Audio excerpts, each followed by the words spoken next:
Every morning at 5:47 a.m. for 52 years, three men in three different American cities woke up humming the same lullaby. A three-bar tune in B-flat that none of them could remember learning. Marcus Coleman in Atlanta, Daniel Wright in Chicago, Andre Bennett in Detroit. None of them knew the others existed.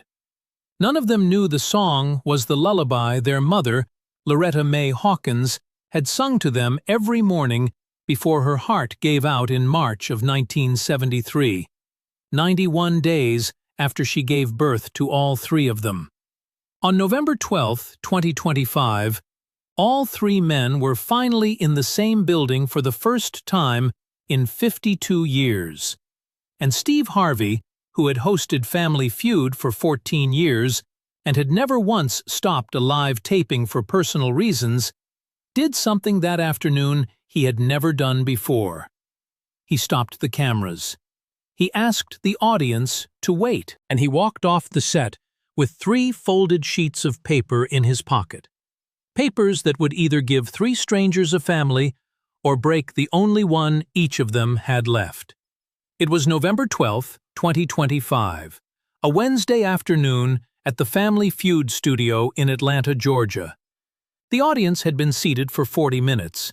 The Coleman-Wright family had been called up against the McAllister family from Tampa, Florida.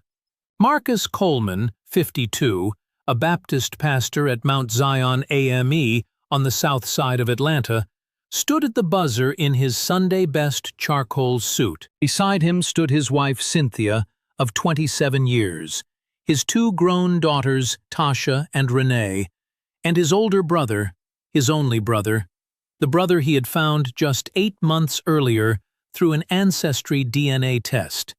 Daniel Wright, 52, an auto mechanic from Chicago who had flown to Atlanta 2 days earlier and had not been able to stop staring at his own reflection in the green room mirror because Marcus's mouth was identical to his own. The audience had been told this was a brothers' reunion episode. The producers had cleared the booking 3 months earlier. Marcus and Daniel had met for the first time in person on February 14, 2025, in the parking lot of a Cracker Barrel in Indianapolis, Indiana, and had sat in Marcus's rented Toyota Camry for 45 minutes before either of them could form a complete sentence. They had told everyone they knew that their family was finally complete. What they did not know was that there had been 3 lines on Marcus's original DNA report. Not 2, 3. Each of them was carrying a secret that would soon change everything. Marcus James Coleman had grown up the only child of Robert and Vivian Coleman, a middle-class black family on the south side of Atlanta. His adoptive parents had told him he was adopted from the day he could understand the word. They had also told him every year on his birthday that they had no information about his birth family, that the agency in Birmingham had sealed the records, and that under Alabama law in 1973, the records would remain sealed forever. Marcus had hired 3 different lawyers over the decades to try to unseal them. The first lawyer had spent 2 years and $4,800. Denied. The second lawyer, a specialist in adoption law, had spent 14 months and $12,000. Denied. The third lawyer, in 2019, had finally discovered why every appeal had failed. The Birmingham agency had burned to the ground in a 1981 fire, and every paper record from before 1980 had been lost. His adoptive mother Vivian had died of pancreatic cancer in 2018. On her last morning, lucid for the first time in days, she had taken Marcus's hand and whispered, "I always wished we could give you back the rest of yourself." Then she had closed her eyes and never opened them again. Marcus had become a pastor in 1998. He had told his congregation, every Sunday for 27 years, the same closing prayer his mother had taught him. "Lord, find the people who belong to me." He had said it every single night before he slept. He had told his daughters when they were small that he had no brothers, no sisters, that God had only sent him by himself. 2 months before the Family Feud taping, Marcus's 6-year-old granddaughter Emma had climbed into his lap during Sunday dinner and looked up at him with serious eyes. "Grandpa, why do you always pray for the people who belong to you?" Marcus had not been able to answer her. He had walked into his bathroom and sat on the edge of his tub and cried for 20 minutes. Daniel Robert Wright had not been so lucky. He had been adopted by a young couple in Chicago, Ernest and May Wright. Ernest had died of a massive stroke when Daniel was 8 years old. May had remarried in 1983 to a man named Cecil Carter, a long-haul truck driver who drank, who hit May, who hit Daniel, who once broke Daniel's left arm with a leather belt for spilling milk on the kitchen linoleum. Daniel had run away from home in March of 1989, 3 weeks after his 16th birthday, with nothing but a duffel bag and $42 in cash. He had slept under bridges in Chicago for the first 3 weeks, then in alleys, then in an abandoned junkyard on the south side, in the back seat of a 1972 Buick LeSabre with no doors, where he survived a February cold snap that dropped to 20 below by stuffing newspaper into his coat.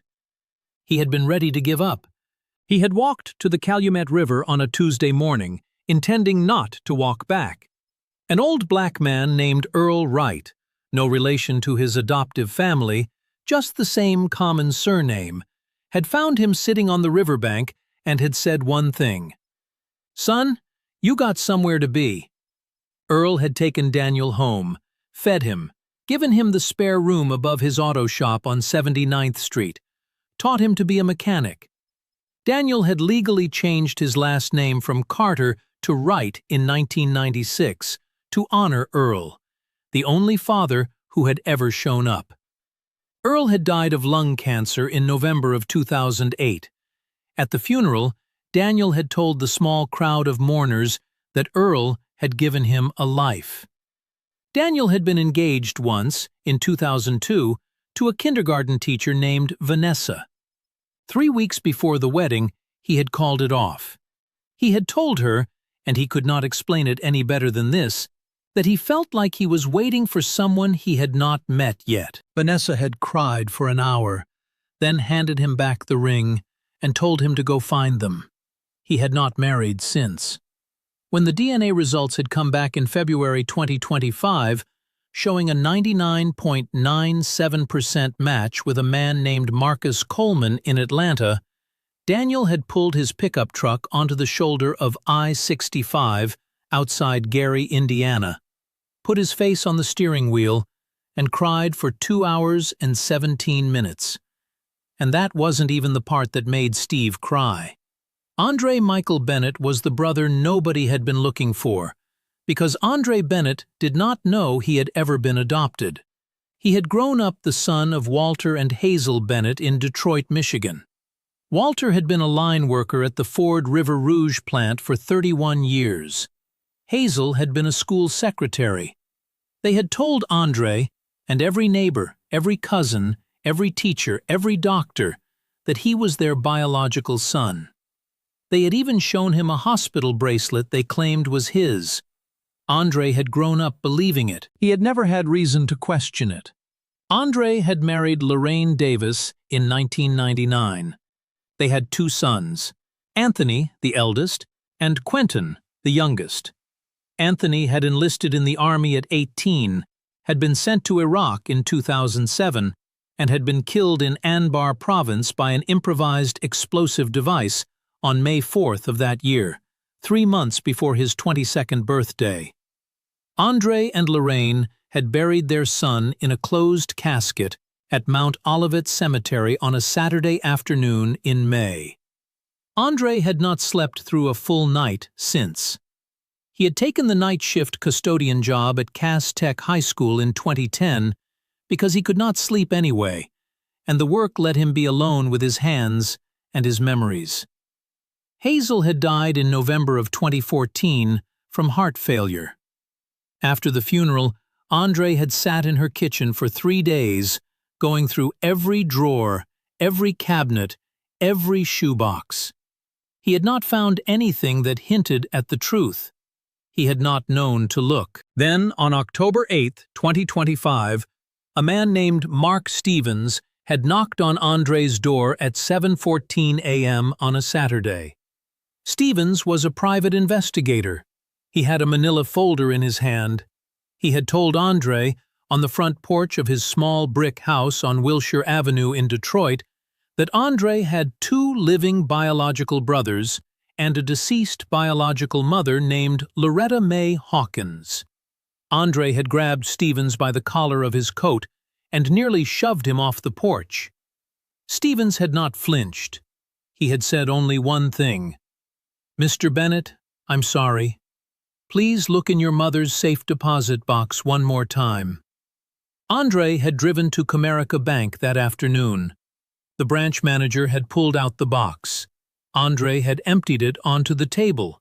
He had pulled out a sealed white envelope, unmarked on the outside, that he had missed 11 years earlier because it had been folded inside a ledger book. He had opened it. Inside was a yellowed birth certificate from the state of Alabama, dated December 12, 1972, that listed his birth name as Andre Hawkins, his mother as Loretta Mae Hawkins, deceased, and a handwritten note in Hazel's tight, careful penmanship. The note read, "Andre, my baby, we could not have children. The agency told us not to tell you, and we listened because we were afraid you would not love us if you knew. I have been afraid every day of your life. Please forgive me. Mama." Andre had stayed in the bank parking lot that afternoon for 6 hours. He had not called Lorraine. He had not called anyone. He had taken the DNA test on October 12th. The results had come back on November 9th. He had bought a one-way bus ticket from Detroit to Atlanta the next morning. He had not told Marcus or Daniel he was coming. He had not told anyone in his life where he was going. He had only told Lorraine, on the phone from a Greyhound station in Toledo, that he loved her and that he would explain when he got back. And then Steve said something no one was prepared for. Marcus had just buzzed in. He had given an answer. The board had lit up. Second most popular response. The audience had cheered. Steve was about to call on the McAllisters. He paused. He looked into the wings. He looked at producer Bobby Mitchell. He held up his hand. "Hold on. Hold the cameras. I need a minute." Bobby Mitchell stepped onto the stage. Steve waved him back. "I need a minute off camera, Bobby. Please. I need everybody to give me a minute." The studio fell completely silent. Steve looked at Marcus, then at Daniel. He pulled 3 folded sheets of paper from his inside jacket pocket. His hand was visibly shaking. "Marcus, Daniel, can you both follow me back to my dressing room? Just for a minute, please." The audience did not move. The McAllister family did not move. The producers in the booth had stopped pressing buttons. Steve walked off the stage. Marcus and Daniel followed. In the small dressing room behind the studio, Steve sat both men down on the leather couch. He sat across from them on a metal folding chair. He put the 3 folded papers on the coffee table. "Brothers, I need to tell you something. I knew about this booking 3 months ago. When Bobby showed me your DNA report, I saw something y'all might not have looked at twice. There were 3 matches on that report. Not 2. 3. Marcus had stopped breathing. "There's a 3rd brother. His name is Andre. He didn't know he was adopted until 5 weeks ago. I hired a man named Mark Stevens to find him. Stevens found him in Detroit. Andre took the DNA test. It came back 4 days ago. 99.96% match to both of you." Daniel had begun to cry without making a sound. "I flew Andre down here last night. He's in the green room right now. He doesn't know if you want to meet him. He came anyway. because he said he had to know. Steve leaned forward. I'm not putting this on television unless you both say yes. I'll send him home tonight if that's what you want. This is your family, not a TV moment. You tell me what you want. Marcus put both his hands over his face. His shoulders shook for 30 seconds. When he lowered his hands, he looked at Daniel. Daniel was already nodding. Marcus said only one word. Yes. The studio fell silent again when Steve walked back out. He stood center stage. Marcus and Daniel stood behind him. He raised the microphone slowly. We are going to do something unscripted. The family in the green room. Bobby, please bring him out. Andre Bennett walked onto the Family Feud stage in a navy blue suit his wife Lorraine had picked out for him at a Detroit Macy's 3 days earlier. He stopped at center stage. He looked at the two men standing beside Steve. He saw his own face, twice, for the first time in 52 years. Marcus walked toward him. Daniel walked toward him. They met at the buzzer line. The three of them did not say a word for 19 seconds. Then Andre, who was the tallest by half an inch, opened his arms first. Marcus stepped in. Daniel stepped in. The studio fell silent. The audience was already crying. The cameramen were crying. The lighting director on the catwalk had taken off her headset and was holding her face in her hands. The McAllister family was on its feet, applauding, weeping. Steve Harvey turned to the camera. To 11 million live viewers. His own face was wet. Y'all, these three men were separated as babies 52 years ago. They never knew each other. They never knew their mama, who died 91 days after they were born. They each woke up every single morning of their lives at 5:47 a.m., the time their mother used to sing to them, humming a lullaby they could not explain. None of them knew why. None of them knew each other, and they are standing here in front of you now. He turned to the brothers. You belong to each other. 5 words. But Steve wasn't done. He turned back to the brothers who were still holding each other. Marcus, Daniel, Andre, can I tell y'all something? About me. Can I sit down with y'all right here?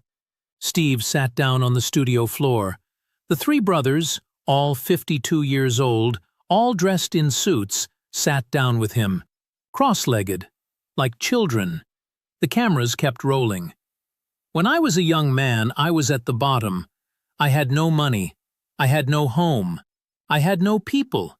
I sat in a gas station off the highway one night, and an old man, a man whose name I never even asked, looked at me and said, God's got a plan bigger than your pain. I held on to those words. Every time I was about to give up, every time I thought God had forgotten me, I held on to one stranger's words at a gas station. He looked at Andre. Andre, Mark Stevens, that man who knocked on your door, was a stranger sent to give you back your people. The plan was always bigger than your pain. You just couldn't see it from where you were sitting. I was you. Andre dropped his face into his hands. Marcus put his arm around him. Daniel put his hand on Andre's back. But Steve wasn't done. He turned to the wings. Bobby, get me Oprah Winfrey on the phone. Within 7 minutes, Oprah Winfrey's voice came through the studio speakers. Steve told her the story in 2 minutes. Oprah's voice broke in the middle of her response. Steve, honey, I am 71 years old, and I have heard 1,000 stories. This one is different. Tell those brothers, and you tell them from me, personal, that I am putting up $2 million tonight. I want every state in this country to be required to give people their birth records. I want the records that were destroyed in that Birmingham fire. Every adoption from 1962 to 1981. I want a forensic genealogy team going back through them. I want every separated sibling in America to find each other. Steve, I'll pay for it. The audience was on its feet again. But Steve wasn't done. We are starting a foundation tonight, the Loretta Hawkins Foundation, named after the mother of these three men, a mother who died in 1973 not knowing her sons would ever find each other. Tonight she knows. We are going to fund DNA testing for every separated sibling in America who can't pay for it. We are going to fight in every state legislature for sealed records to be opened. I'm putting in $3 million tonight, live, on this floor. He looked at the three brothers. Loretta, wherever you are, your boys are home. Steve had the producers award the Coleman Wright family the full $20,000 prize. Then he had them award the McAllister family the same. The McAllister grandfather, a 67-year-old retired firefighter named Sam McAllister, stepped to his microphone, his voice cracking. Steve, we ain't winning today, they are. We're just glad we were in the room. The clip aired on Family Feud's social media that night. Within 14 hours, it had been viewed 84 million times. Within 5 days, 367 million times. The hashtag, You Belong to Each Other, trended worldwide for 11 consecutive days. Oprah honored her commitment the next morning, wiring $2 million to the foundation's seed account. Within 2 weeks, the Loretta Hawkins Foundation had raised $14.3 million in private donations from individuals across all 50 states. A nurse in Birmingham, Alabama, who had been 5 years old when the records office burned in 1981 and whose mother had worked in that office, sent a check for $30 with a note that said, I am sorry for what we lost in that fire. I have prayed about it my whole life. In December of 2025, the three brothers traveled together to Birmingham, Alabama, and visited their mother's grave for the first time. Loretta Mae Hawkins was buried in a small black cemetery off Highway 280. Her headstone had been cracked for 30 years. The foundation's first official act, 3 weeks earlier, had been to commission a new one. The new headstone read, Loretta Mae Hawkins, 1948 to 1973, mother of Marcus, Daniel, and Andre. The Lord found her people. In February of 2026, Andre Bennett brought his wife Lorraine to Atlanta to meet Marcus's congregation at Mount Zion AME. Lorraine sat in the front pew during Sunday service. When Marcus closed his sermon with the prayer his adoptive mother had taught him, Lord, find the people who belong to me, Lorraine stood up and shouted, Amen, so loud the church organist missed his cue. In March of 2026, Daniel Wright closed his auto shop in Chicago for 2 weeks and drove to Detroit to visit Andre. He met Andre's son Quentin for the first time. Quentin was 30 years old, a paramedic, and had Andre's exact mouth, which meant he had Marcus's exact mouth and Daniel's exact mouth. The four of them sat at Andre's kitchen table and ate pot roast and laughed for 6 straight hours. In April of 2026, Steve Harvey gave an interview to the Atlanta Journal-Constitution. The reporter asked him what the most important moment of his career had been. Steve did not hesitate. I asked for a minute off camera. A whole studio waited for me. 3 men who had been alone their whole lives walked into a room as strangers and walked out as brothers. I have done a lot of television. I have never done anything that mattered more than that minute. In June of 2026, the Loretta Hawkins Foundation announced its first 1,200 reunifications. 1,200 separated American siblings found and connected in 7 months. In Massachusetts, 2 sisters who had been separated in 1968 met for the first time in a coffee shop in Boston. In Tennessee, a 71-year-old woman met her 69-year-old brother for the first time in a hospital room 6 days before she died of congestive heart failure. She told him, in her last hour, that she had been waiting her whole life to know his name. On the morning of December 12, 2025, what would have been the triplets' 53rd birthday, Marcus, Daniel, and Andre were sharing a hotel suite at the Westin in Birmingham, Alabama, having driven down together the night before to put flowers on their mother's grave. At exactly 5:47 a.m., Marcus woke up. He sat up in bed in the dark room, the way he had every morning for 52 years, and began to hum. 3 bars in B-flat. Soft. The lullaby he could never explain. In the next bed, Daniel sat up and began humming the same notes. In the third bed, Andre sat up and began humming the same notes. The 3 of them, in the dark, humming together. For the first time in 52 years, their mother's lullaby, sung by all 3 of her sons. At the same hour she used to sing it to them, in the same key, in the same room. None of them could see the others, but they could all hear it. Sometimes the people who belong to us are not lost. They are just not yet found. Sometimes a song we cannot explain is the last gift our mothers had time to leave us. And sometimes, in a dark hotel room at 5:47 a.m., on a December morning in Birmingham, Alabama, 3 grown men who have spent their entire lives wondering why they wake up humming finally hear the answer in stereo. If this story moved you, share it with someone in your life who has felt unfound. A sibling you have lost touch with, a friend you have not called, a person who used to belong to you and somehow does not anymore. Send it to them tonight.